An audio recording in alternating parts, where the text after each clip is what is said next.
Capítulo 1. As orações de Paulo. A autoridade do crente é revelada de forma mais ampla no livro de Efésios do que em qualquer outra epístola escrita às igrejas.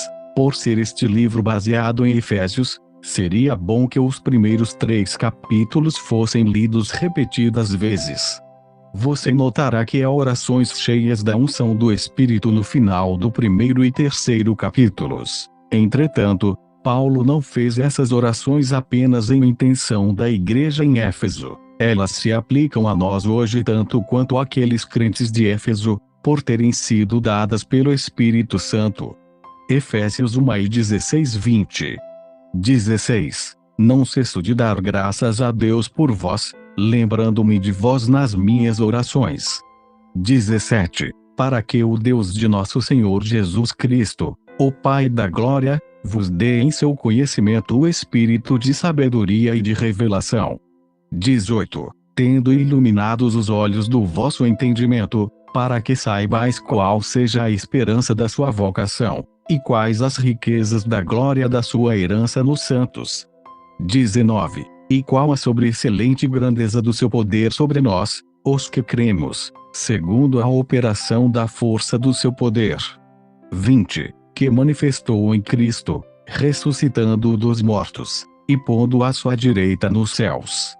Efésios 3:14-19. 14. Por causa disto me ponho de joelhos perante o Pai de nosso Senhor Jesus Cristo. 15.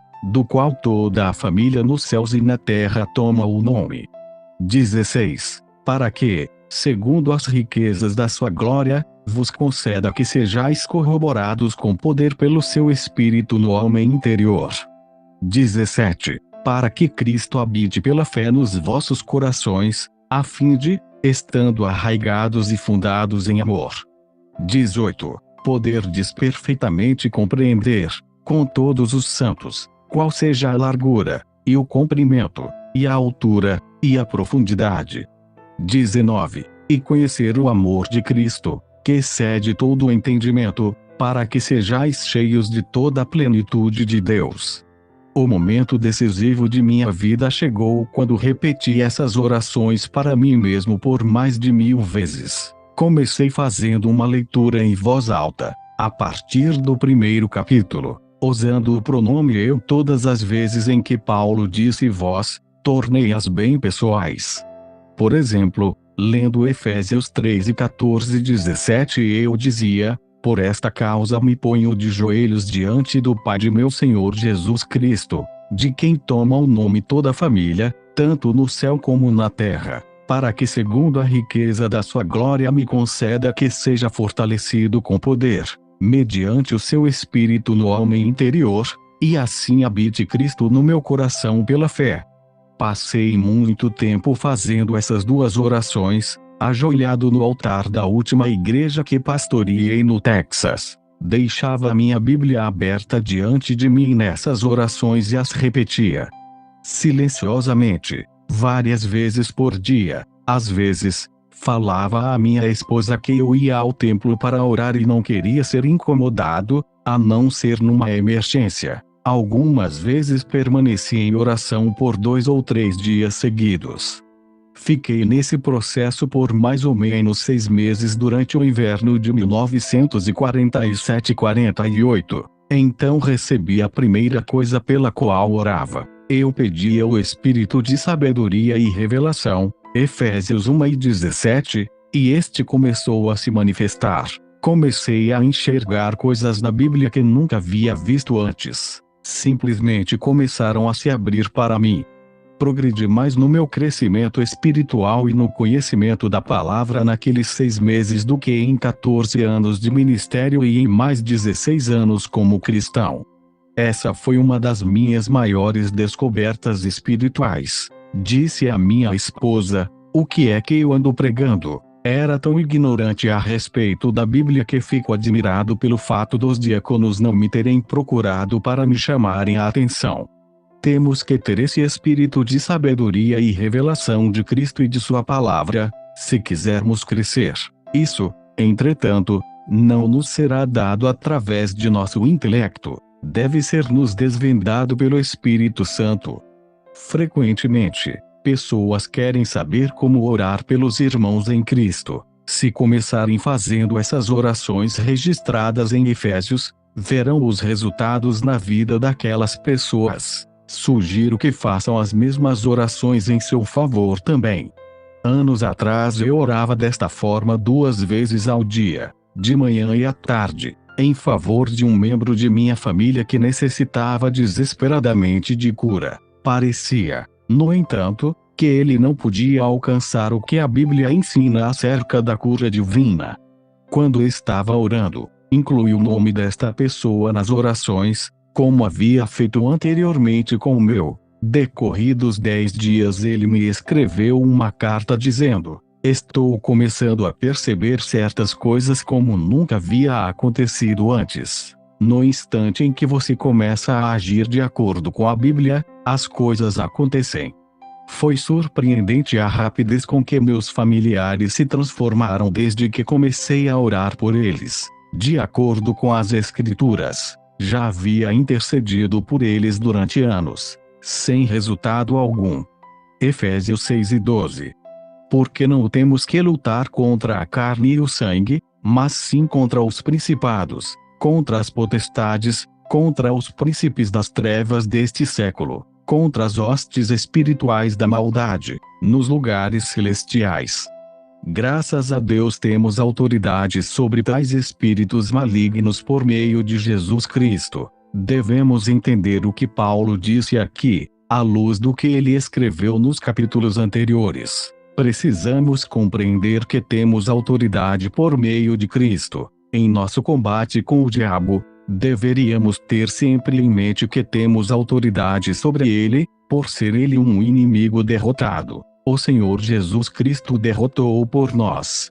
Entretanto, a autoridade do crente é um aspecto do caminhar cristão, a respeito do qual poucos estão bem informados. Alguns acham que a autoridade sobre o diabo pertence apenas a alguns poucos escolhidos aos quais Deus deu poder especial. Isso não é assim, pertence a todos os filhos de Deus.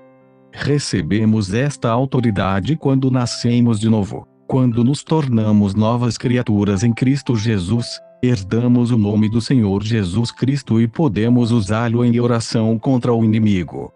Mas o diabo não quer que os cristãos sejam instruídos sobre a autoridade que o crente possui. Ele quer continuar a derrotar-nos sempre que o desejar. É por essa razão que ele fará tudo o que puder para impedir que os crentes aprendam a verdade sobre a autoridade. Ele insistirá conosco mais sobre esse assunto do que qualquer outro. Ele sabe que assim que descobrirmos a verdade, seu apogeu terminará. Nós o dominaremos, desfrutando de uma autoridade que é nossa por direito. Efésios 1:3 diz: Bendito Deus e Pai de nosso Senhor Jesus Cristo, que nos, toda a Igreja, tem abençoado com toda a sorte de bênção espiritual nas regiões celestiais em Cristo. Toda a sorte de bênção espiritual, isso significa cada uma das bênçãos espirituais existentes. Em Cristo, todas as bênçãos espirituais nos pertencem. A autoridade nos pertence quer tenhamos consciência disso ou não, mas o simples fato de saber a respeito não é suficiente. É o conhecimento transformado em ação que traz resultados. É uma tragédia que alguns crentes possam viver toda uma vida e nunca se conscientizarem do que lhes pertence. Alguma vez você já parou para pensar que a salvação pertence ao pecador? Jesus já comprou a salvação do pior pecador, do mesmo modo como ele o fez por nós. É por essa razão que ele nos mandou falar das boas novas, ir dizer aos pecadores que estão reconciliados com Deus. Mas, de fato, não é isso o que lhes dizemos. Nós lhes dizemos que Deus está irado com eles e está tomando nota de todos os seus erros. Entretanto, a Bíblia diz que Deus não tem nada contra o pecador. Deus diz que ele cancelou tudo. Isso é que é tão terrível. Ó pobre pecador, por não saber disso, terá que ir para o inferno ainda que todos os seus débitos estejam anulados. E Coríntios 5:19 nos informa a esse respeito. Não há problema de pecado. Jesus já resolveu isso. Há somente o problema do pecador.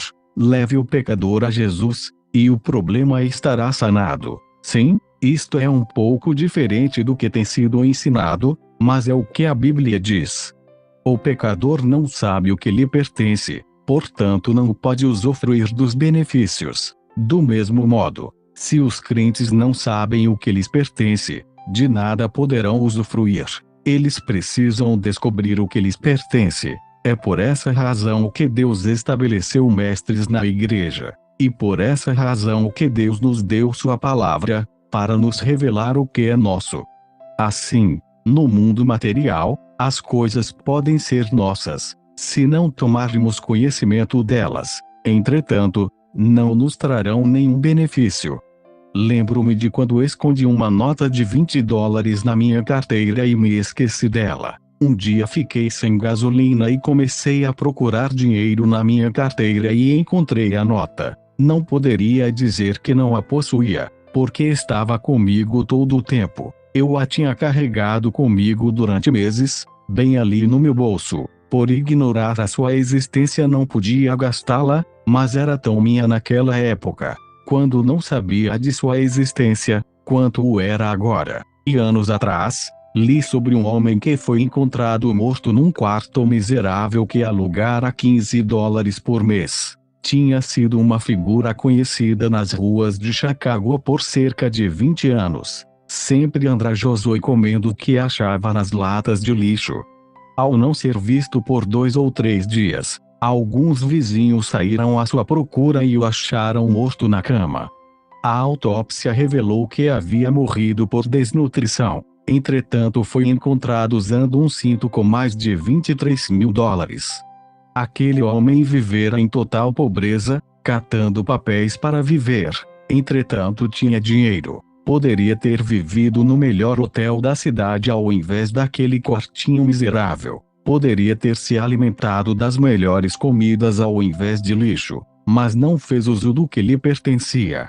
Precisamos tomar conhecimento daquilo que nos pertence. Jesus disse: "E conhecereis a verdade, e a verdade vos libertará." João 8:32. Em Oséias, Deus diz: "Meu povo, não os pecadores, não o mundo, é destruído por falta de conhecimento." Oséias 4:6. De fato, pessoas perecem sem que haja necessidade disso.